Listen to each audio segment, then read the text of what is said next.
From the studios here at CATV6 and RobinHoodRadio.com, welcome once again to the primetime edition of Simply Sports. My name is Andy Williams. Thank you once again for tuning in. Me in my bright yellow shirt. Want to welcome you. It is 7 o'clock on a leap day. That's right, February the 29th. Yes, it is leap day. Every 4 years, ladies and gentlemen, this day happens. And a very special day also, too. I want to wish a very happy birthday to my cousin, Jenny Hain, who lives out in Chicago. She tunes into the show very frequently. So happy birthday goes out to my cousin, Jenny. So, got a lot on the plate tonight to cover. First and foremost, make sure you subscribe to the YouTube channel, Simply Sports with Andy Williams, live on YouTube. And also, too, if you want to give a call, live in studio, 860-824-4200, 860-824-4200. That is how you get forwarded into the studio live and you talk with me in studio. So, really quick, to start, tomorrow at Hotchkiss is the season finale for the Housatonic men's hockey team. And it is the game at Hotchkiss versus Chippewa for the Berkshire Cup. And they're trying to win the Berkshire Cup for, I believe, was it the 8th year in a row? Something along those lines. And everybody should go out and support this game. This is such an important game for Housatonic. Not just this game in general, but for seeding-wise as well in Division III for ice hockey. So make sure you go out, support Hoosie Hockey, support Dean Diamond's kids. Big shout out to Dino and Dino's Pizza. Love it there. Also, a very big good luck goes out to my friend Joe Reddick, the Chip Bully. He is playing at the Los Angeles Poker Classic, the LAPC. And that is a $10,000 buy-in. And I'm rooting for you, Joe. I believe this is your time. Get that trophy. Get that over $1 million first place prize. You're due, my friend. So good luck to you. Okay. Now, I've said all my happy birthdays, my good lucks, who's my local flavor. Okay. I think I mentioned too also, if you want to call me up live, 860-824-4200, 860-824-4200. That's how you get me live in the studio right now. Phone lines are wide open, and I'm also live on Facebook right now. And I can see everybody that watches. So,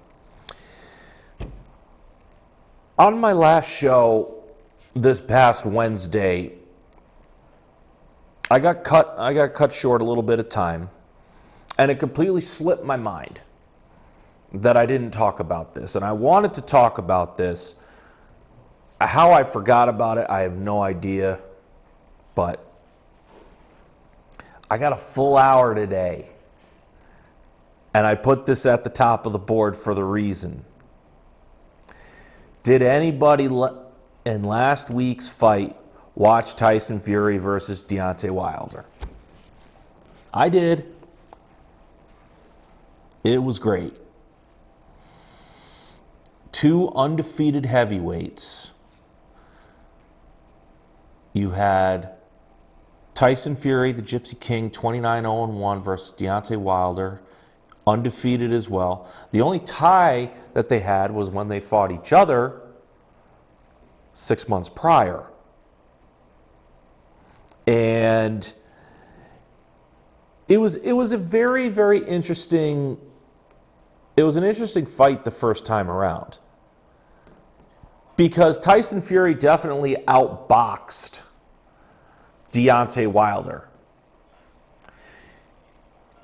Tyson Fury was a more agile fighter than Deontay Wilder is. Keep in mind, Tyson Fury is, I would say, 3 inches taller than Deontay Wilder, more reach, but yet he's more agile than Deontay Wilder. And yeah, Deontay Wilder got that knockdown at the end of the fight, which for all intents and purposes should have made Deontay Wilder the winner. But then again, this is boxing. And of course, it came down to the judges, and you know you can't trust the judges at all in boxing. You have one that sort of knows what they're talking about. You have another one that, you know, kind of gets the concept, and then you have the seeing eye dog, pretty much, of the judges that has no clue what they're doing. And they called the fight a draw. That's not what boxing is all about. Boxing is about results. It's about wins and losses. It's not about, you know, oh, I was lucky to get a draw off this guy. No. You either win the fight or you lose the fight. It's that simple. There was no argument over what happened this go-around last weekend at MGM Grand. The hype for this fight was absolutely unbelievable.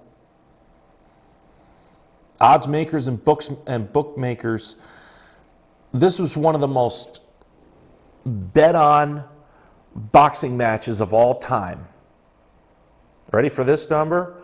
Over $162 million was bet on this fight. Let me say that one more time. Over $162 million was bet on this one boxing match. That's crazy.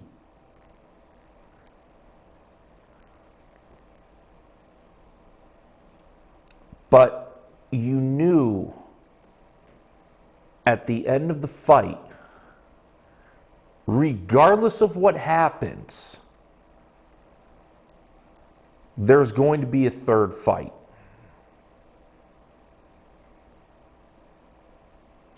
You knew it, I knew it, everybody knew it. So what happened? Well, in the third round, Deontay backed Tyson up to the ropes, and the Gypsy King popped him right on the side of the head. Now, it didn't look like very much. It rocked him. But what happened was it popped his ear wide open. And for many of you that can get a mental image of that, it ain't pretty. He won the third round 10-8. I was actually very, very stunned that the referee did not step in after round 4 and call the fight.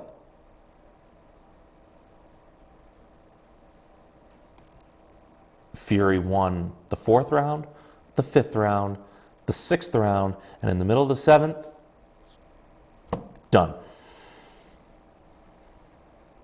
Deontay could not continue. Referee stepped in, TKO to Tyson Fury, and now Tyson Fury is the undisputed heavyweight champion of the world.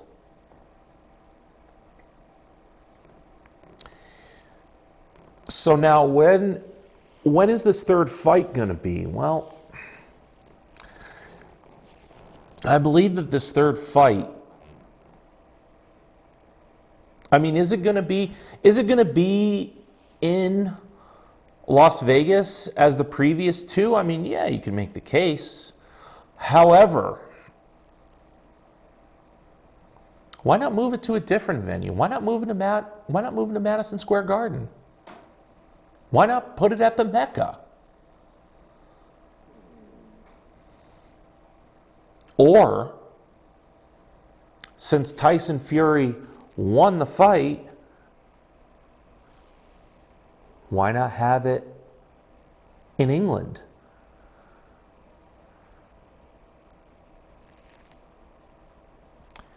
You're already going to see in this third fight, which is inevitably going to happen because Deontay Wilder is going to execute his rematch clause.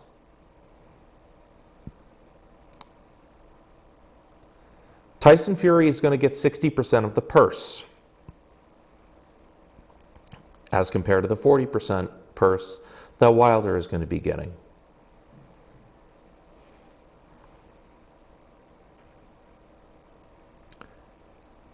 But there was another part of the story which nobody really wants to tell about. And I found this out and I did a little digging. Is that Tyson Fury, after the fight, after he won the title, after he got his winning, he didn't go out like a Conor McGregor or a Floyd Mayweather and buy 1 million sports cars and, buy a tiger for his backyard or, none of that. He donated 100% of his winnings to charity.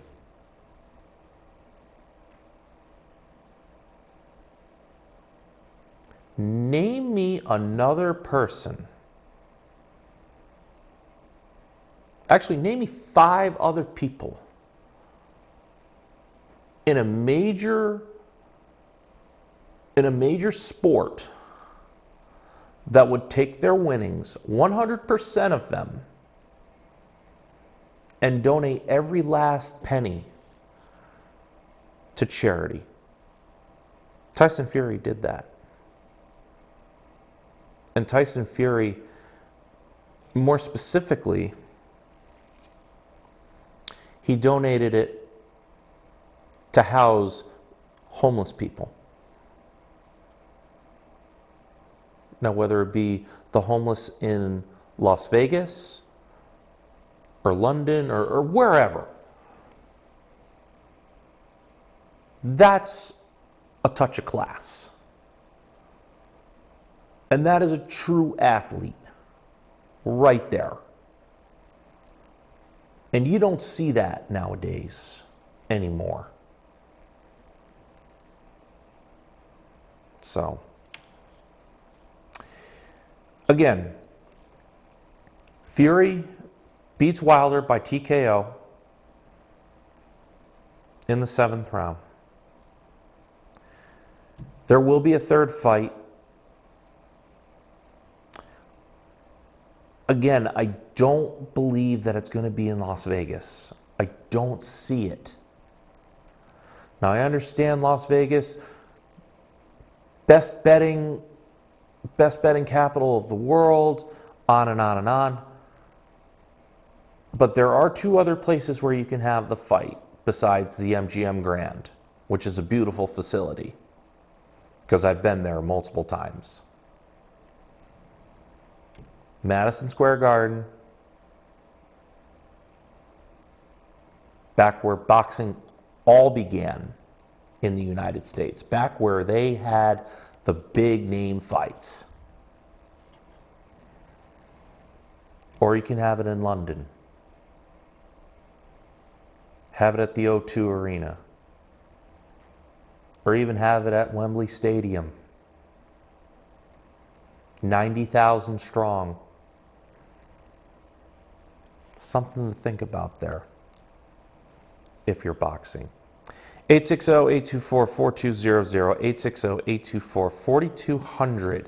That is how you get a hold of me live in the studio, and we talk sports.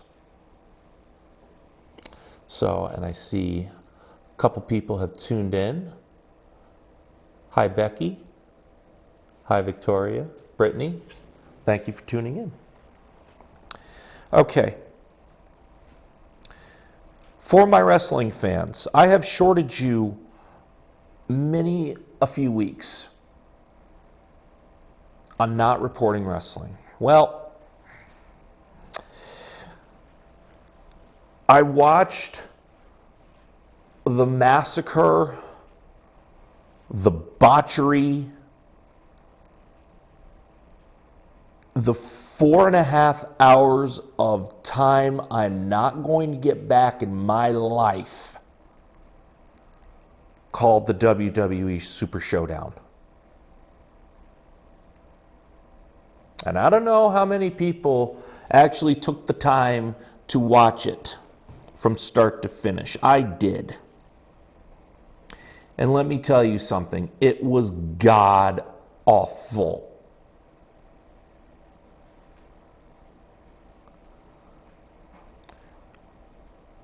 I would much rather watch any presidential debate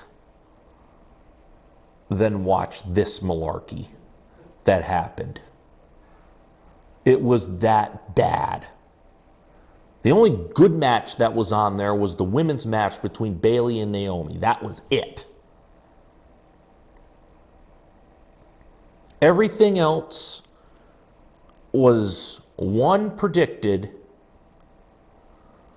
Two, the wrestlers, they didn't even want to sell any of the moves. Three, it didn't look like any one of those wrestlers even wanted to be in Saudi Arabia, to be honest. I mean, we could go right on up and down the line. Let's start with Brock Lesnar versus Ricochet. Ricochet, a very talented wrestler, one of my favorites. That match lasted a mere 2 minutes and 10 seconds. A world championship match. And Brock Lesnar absolutely destroyed him.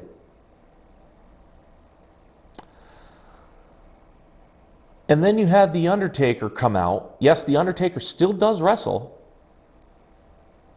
30 years later. This year is his 30th year in the WWE, believe it or not. Comes out, chokeslams AJ Styles, on which AJ Styles botches the chokeslam if you watch very carefully. Pins AJ Styles 1, 2, 3 in the middle of the ring in a mere, 92 seconds?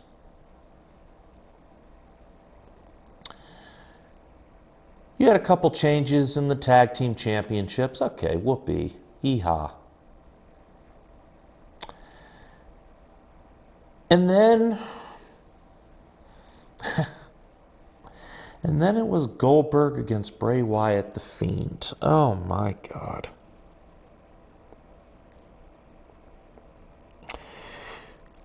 "53-year-old Goldberg."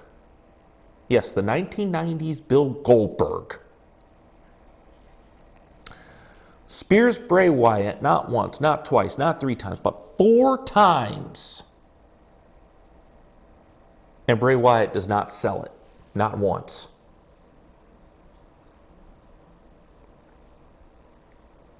And you know how Goldberg gets his opponents up for the jackhammer suplex, his finisher? It looked like a modified hip toss. I could sell a little bit better than that. The match was done in 2 minutes and 30 seconds. Thanks for coming. So, Goldberg now is the Universal Champion. And so that led to SmackDown last night. John Cena came back to his hometown in Boston. A great ovation. John Cena essentially pretty much retired right there in front of his hometown, his family. It was a nice gesture. And then not even 24 hours after losing the Universal title, the big, bad, scary Fiend comes out. He doesn't attack John Cena. All he does is point to the WrestleMania sign. John Cena tips his cap at the end of the show. Really? Why do I say really? Well, we saw this song and dance 6 years ago at WrestleMania 30. Why are we seeing it again? I sure as hell don't want to see it again. And especially mixed in one of 15 matches, which is probably going to last, I don't know, a WrestleMania that's going to be, 7, 8 hours long? No, thank you. He had Goldberg prance around saying, "Who's next?" And then, of course, who comes out? Vince McMahon's lapdog, Roman Reigns, and says, "I'm next." Even though there's supposed to be an Elimination Chamber match to see who the number one contender is. Oops. Did we give away the ending here, kids? I believe we did. Hence is why WWE isn't so watchable right now. Don't think that AEW isn't that much better. Because right now, between AEW and WWE, you have not one, but two 50-year-olds as champion, as the main champion. Brock Lesnar, I believe, is in his mid to late 40s as a high champion. The quote-unquote minor leagues, you have Magnus and Tessa Blanchard that are under the age of 40. Well under the age of 40. So you figure out what's more watchable right now in the world of wrestling. 860-824-4200, 860-824-4200. Ladies and gentlemen, the New York Knicks have defeated the Chicago Bulls 125-115. We all rejoice! The Knicks have won their 18th game in 60-something games. I'm sorry, I had to say that. The Knicks won their 18th game. I'm really excited. Woo! So, speaking of the NBA, actually, it's a good segue. You know what? I'll go right into the NBA. It's looking more clearer and clearer on what the East is going to look like with each passing day and game and each, I don't know. You know who the top 6 teams are going to be. It's going to be Milwaukee at the top. There's no doubt about that. I think Toronto will be a solid 2. Boston Celtics, most likely a 3. They could maybe sneak into a 2 seed, but it's looking more and more like they're going to be the 3 seed. You have Miami and Philadelphia that are just playing flip-flop between the 4 and the 5 seed. The Pacers are probably going to be the 6th seed, most likely, and they're probably going to play Boston. And then you have 10 games under 500, Brooklyn and Orlando at the 7 and the 8 seeds. Essentially, those two teams are going to be thrown to the wolves, never to be seen from again after the first round. So that is the clear picture that's coming out of the East right now. And again, I will reiterate this for fact. I did pick the Philadelphia 76ers to come out of the East. I'm not giving up on that. I refuse to give up on that. Because when Joel Embiid and Ben Simmons work together, and they are one of the best duos in all of the NBA. I mean that. Now Joel Embiid needs to stay healthy. That's a whole nother issue which we're not going to get into because Joel Embiid doesn't know how to be healthy for some strange reason. But anyway, out west,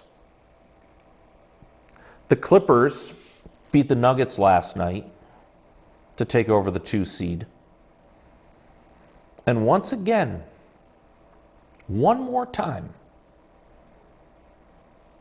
the Clippers, I believe, are the team to beat out west. It's not the Lakers. It's not LeBron James and Anthony Davis. Whenever Paul George and Kawhi Leonard are on the floor together, they are undefeated. The problem is that they've only played together 9 times because of load management and how the LA Clippers pretty much are not showing their hand, as you will, like in a poker game. They're not showing their hand until the postseason. I talked about this on Wednesday. The LA Clippers are pretty much giving their younger core and a lot of their bench players a lot of play.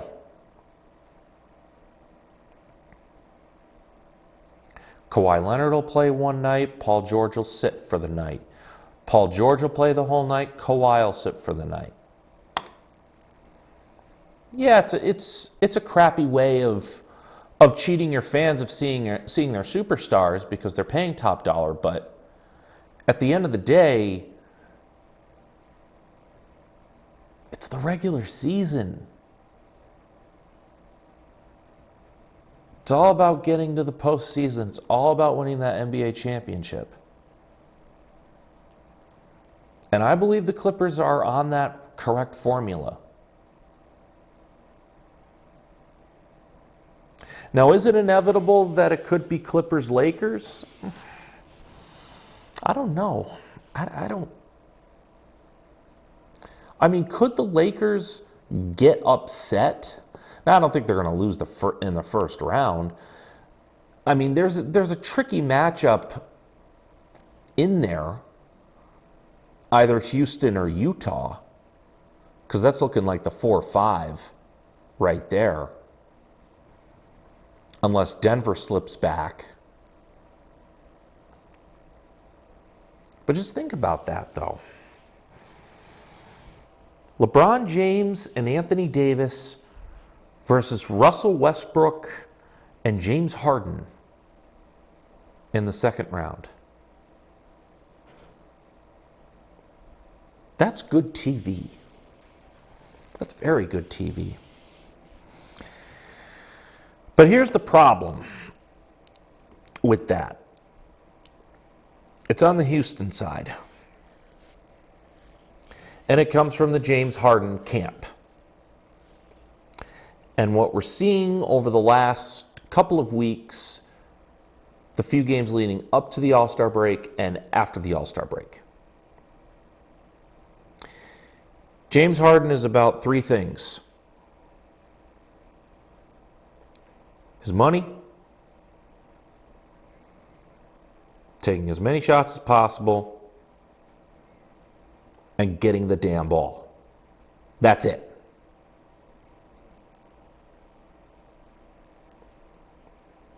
At the beginning of the season, it looked like, hey, this is going to work between Russell Westbrook and James Harden.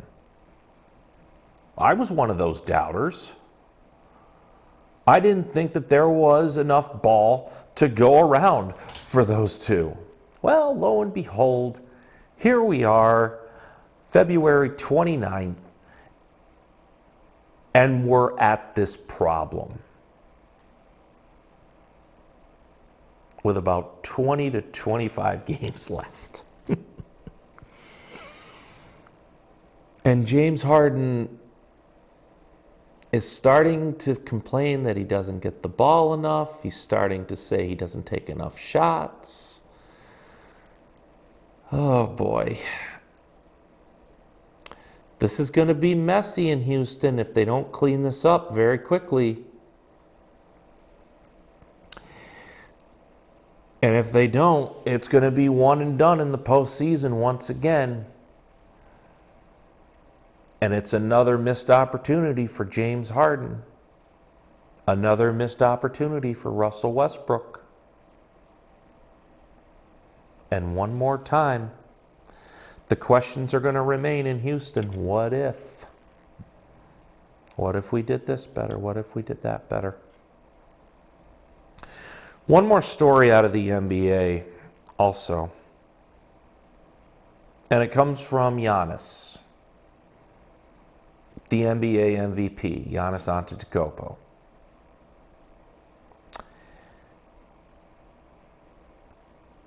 Now, I'm saying he's not going to come out of the East. Now, Milwaukee is the best team in the NBA by a mile. It's not even close right now. But he's playing every single game.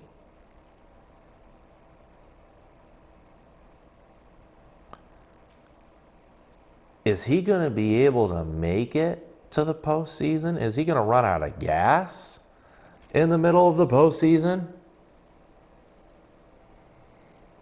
That's the million-dollar question here. And what if he doesn't come out of the East? Well, there was a story that surfaced that if he didn't come out of the East, he wants out. And that's bad news if you're a Milwaukee Bucks fan. That's very, very bad news. Because if you don't win a championship, let alone make it to the finals this year with the season that you're having, Giannis could be gone.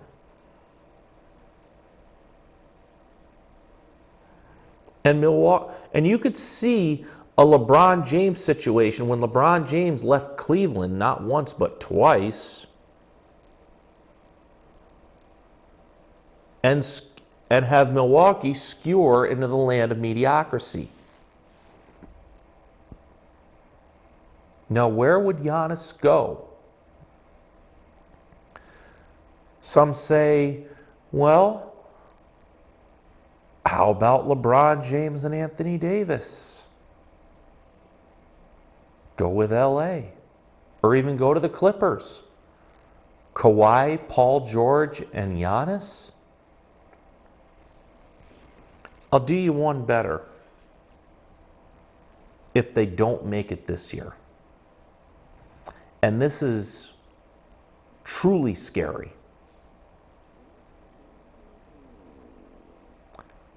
The Golden State Warriors, yes, those Golden State Warriors, with everybody hurt,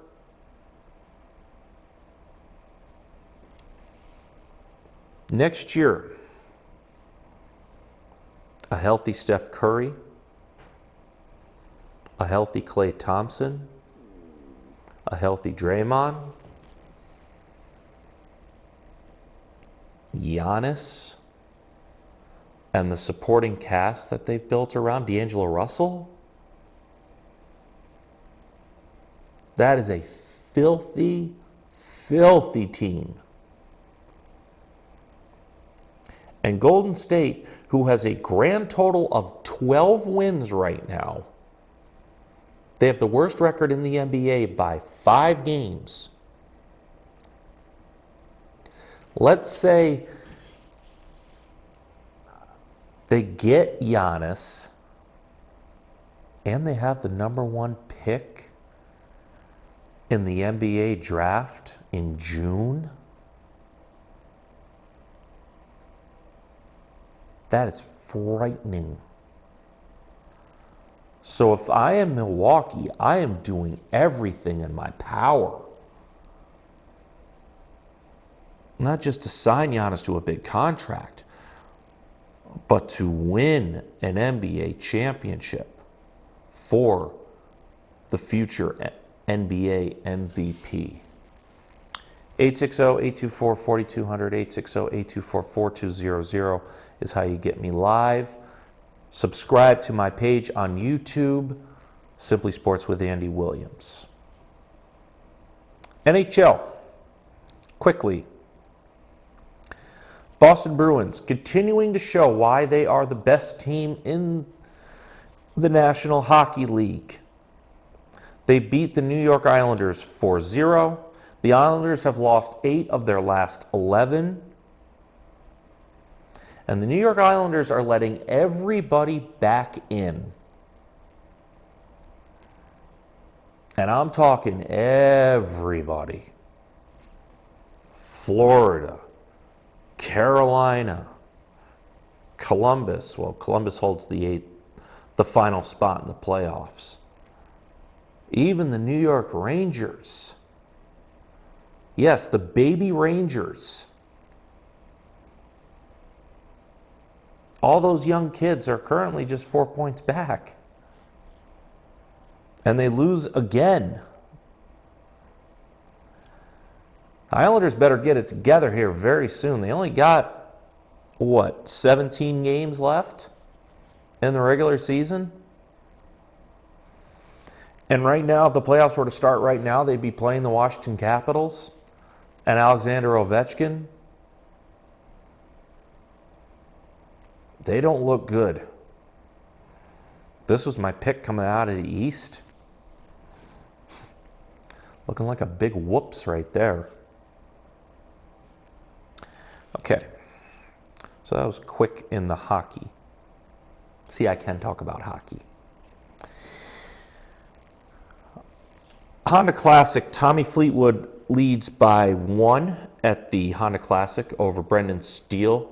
Luke Donald and the renaissance of Lee Westwood, yes, that Lee Westwood, 46 years old, is 2 shots back of the lead heading into tomorrow. But that is not the big story. The big story out of the Honda Classic is Tiger Woods. And how Tiger Woods, A, is not playing in the Honda Classic, but Tiger Woods has pulled out of the Arnold Palmer Invitational due to, wait for it, back stiffness. Here we go again. The back injuries, the stiff back. He's 44, ladies and gentlemen.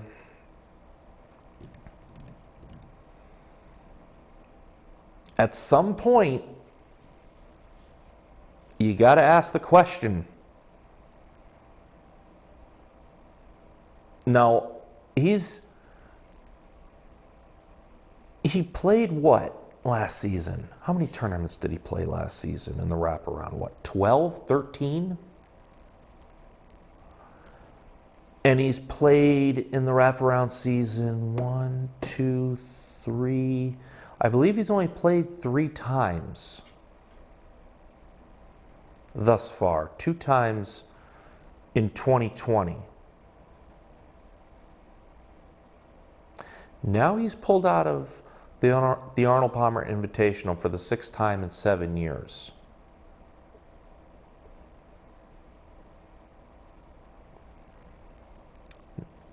Following week is the Players' Championship tournament, which he's won twice.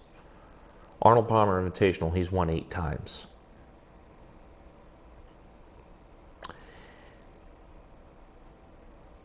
He has to play one more tournament before the Masters. He has to. Before he defends his title at Augusta. I mean, he has to.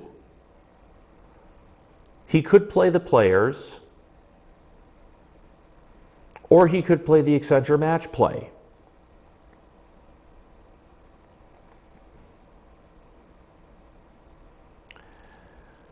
But to have back stiffness already, and we're barely a quarter of the way through. We haven't even reached major championship season yet.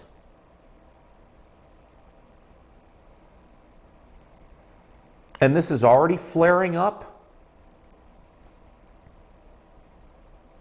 I've said before that Tiger Woods has a 3-year window left. And that's if he could stay healthy.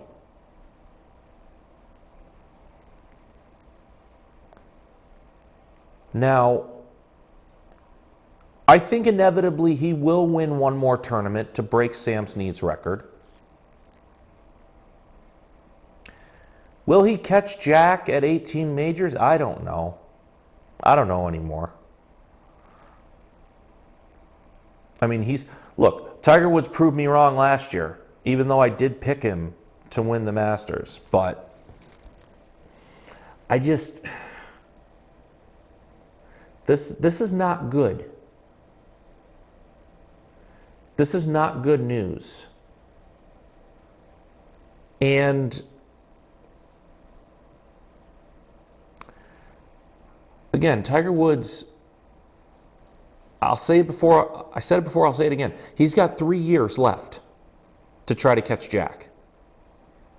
He's got to win one out of 3 majors from here on in. Because once he gets past the age of 46, I don't think he's going to be playing anymore. I think his body's going to be all broken down.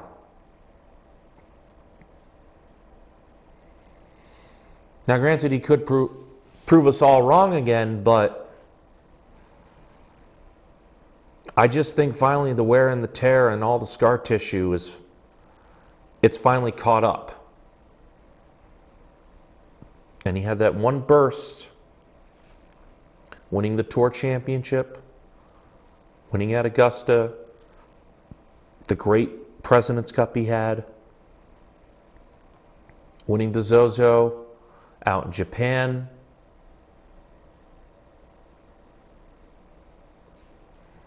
And then you have the question too, if Tiger does well in these tournaments that he's supposed to be playing in, let's say he does well in the next few tournaments and he's able to qualify for the Olympics, how healthy is he really going to be in August after the Open Championship? I don't know. But this is very alarming. Very, very alarming that he's already pulling out of an event due to back stiffness already. Going to wrap up the show today with NFL news and notes. A couple notes out of the Combine. And these were a couple things that are quite remarkable, actually. I don't have the names to these two guys that did this, but A 362-pound offensive lineman ran a 5.2 40-yard dash. That is the fastest 40-yard dash by a man of his size at the combine in more than 15 years. I could never in a million years do a 5.2 40. Maybe in my heyday back in my freshman and sophomore year of high school, but now, no, not a chance. And then you have a punter doing 25 repetitions of a 225-pound bar. And he wasn't just going up, down, up, down. No, it was boom, boom, boom, boom, boom, boom, boom, boom. Like, he was going really fast. I was watching that, I'm like, what kind of steroids is this guy on? What kind of caffeine this guy take in the morning? Scary, scary stuff. Now, your weekly Tom Brady news. According to multiple sources, now, it is looking more and more like Tom Brady will not be back to the New England Patriots.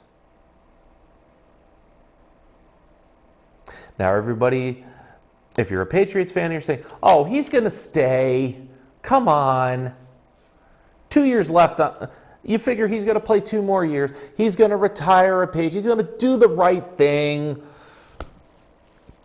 I got news for you. You got him no help this entire season. None. You had all the cap space in the world to bring in wide receivers and tight ends. And what did you give him? Nothing. Oh, sure, the defense kept him in a lot of games, but offensively, he had no weapons. But again, you started to finally see the sharp. You started to see, easy for me to say, you started to see the decline a little bit in Tom Brady. Just a little bit. So now, once again, where is he going? Well, now it's looking more and more like the candidates have narrowed down from 5 to 2. And those 2 candidates are the Tennessee Titans, head coached by Mike Vrabel, who played with Tom Brady and won 3 Super Bowl championships, with a very good running back, weapons at wideout, and a decent defense. And then you have the Las Vegas Raiders. New stadium, John Gruden, good running back,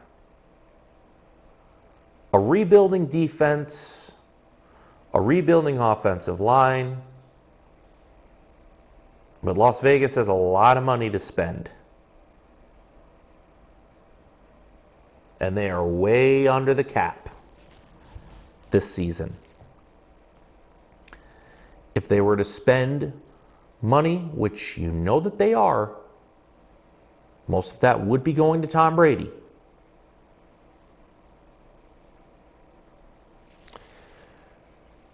And Tom Brady would be a decent fit to the Las Vegas Raiders. It would be weird to see him in the silver and the black. But how crazy would it be to see Tom Brady versus Patrick Mahomes twice in a year? Sign me up for that. The other couple of candidates, obviously the Patriots, but I just don't see it. I think Tom Brady wants to prove to everybody that he could do it without Bill Belichick and without Robert Kraft.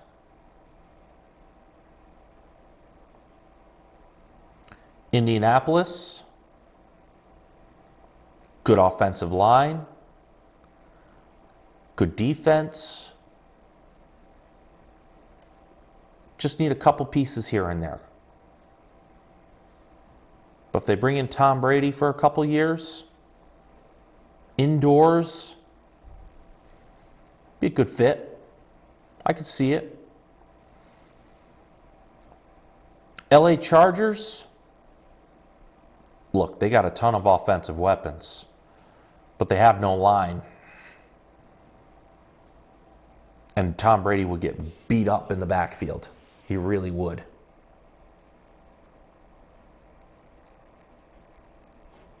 So those were your other three candidates. So now it's pretty much narrowed down to two. Las Vegas and Tennessee. Who's going to get Tom Brady? Or maybe it's somebody else. Maybe a team like Chicago. One of the best defenses in the National Football League.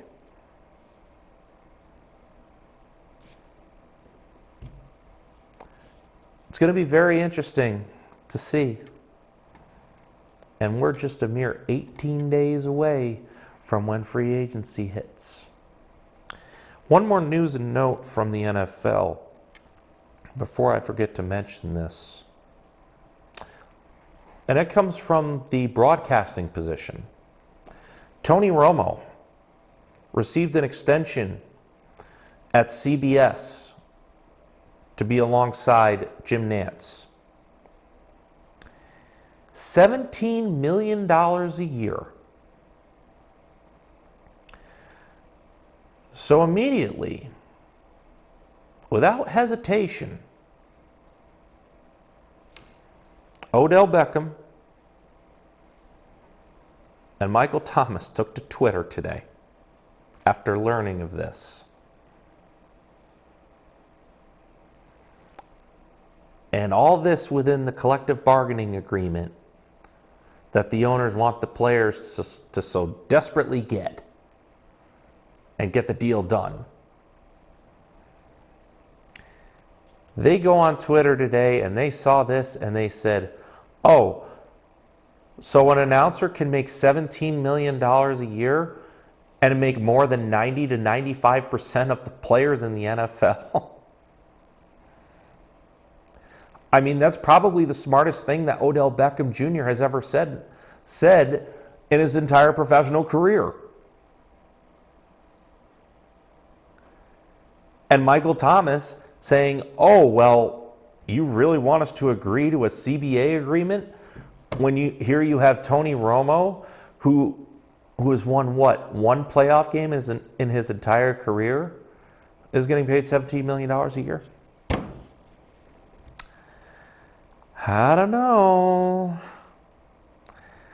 NFL owners and the players, they're heading for troubled waters very, very soon. Stay tuned, folks. Ladies and gentlemen, thank you very much for tuning in to Simply Sports. Saturday on a leap day, February 29th. Make sure you tune in to my YouTube channel. Subscribe to the channel. Get the notifications up there. Simply Sports with Andy Williams is the page. My Facebook page as well, Simply Sports with Andy Williams. I am on every Wednesday, 1 o'clock, 7 o'clock, and 11 o'clock every Wednesday. I'm on Facebook Live, 1 o'clock every Wednesday. And next month, my hour-long show is going to be a full 30-team preview of Major League Baseball. I will not talk about any other sport except for Major League Baseball next month in my hour-long extravaganza. So, once again, thank you for tuning in.